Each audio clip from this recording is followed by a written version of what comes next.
Here we are looking at example 5 from our 3.1, 3.2 set of notes. We're asked, what is the substitution method?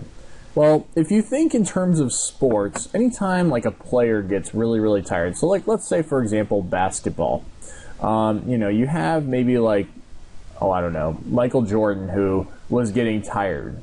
And so as a result, to kind of give him a break, they would substitute him in, or they would have a substitute come in for him and basically play for him, so that way Michael Jordan can kind of get some more energy back. The same thing happens in mathematics. You can actually substitute equations in for other equations.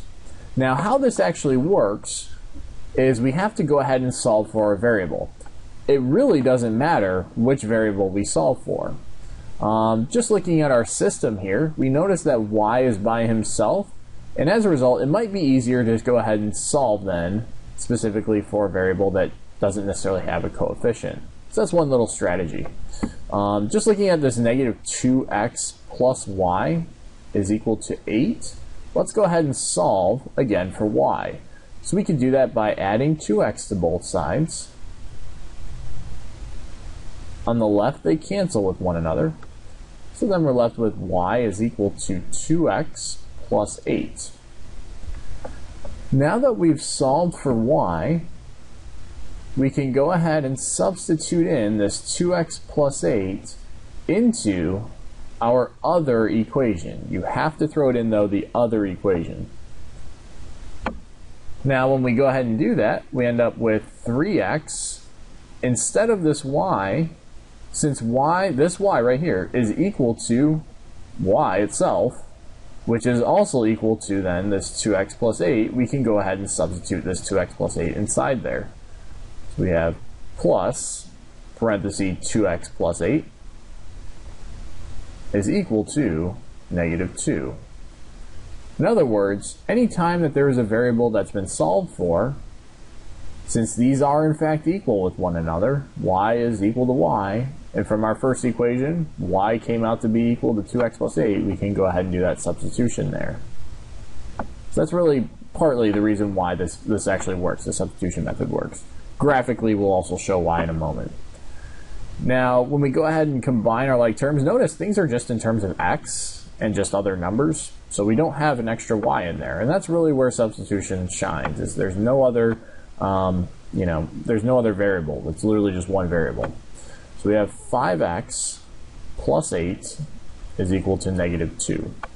Solving for x, we would first subtract 8 from both sides. So then 5x is equal to negative 10. And then lastly, divide both sides by 5. So x comes out to be negative 2. Now that we've found what x is, we can go ahead and throw him back into really a lot of different equations and options that you have.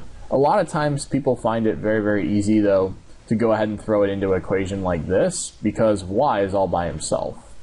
If you threw it in terms of like one of these previous two, you could do that, but then you'd actually have to do a little bit more math and simplifying to get y by himself. So a lot of people, from my experience, like to just take their x that they just found and throw it into this one that you've already basically solved for a variable. So y then is equal to 2 times negative 2 plus 8. 2 times negative 2 gives us negative 4 plus 8.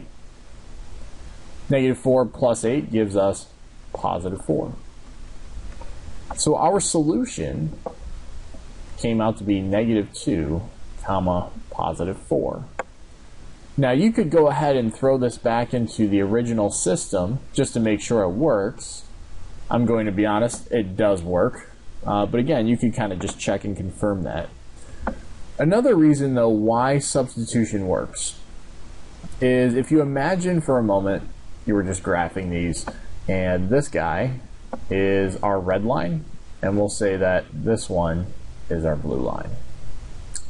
Well, when you graph these, let's say this is your red line and your blue line is doing something like this.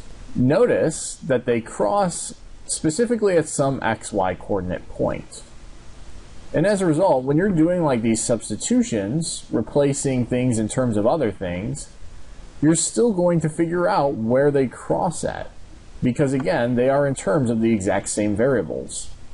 So when this substitution, when you're doing that, you're substituting in parts of lines with one another, such then where they actually come out to be a true solution for both.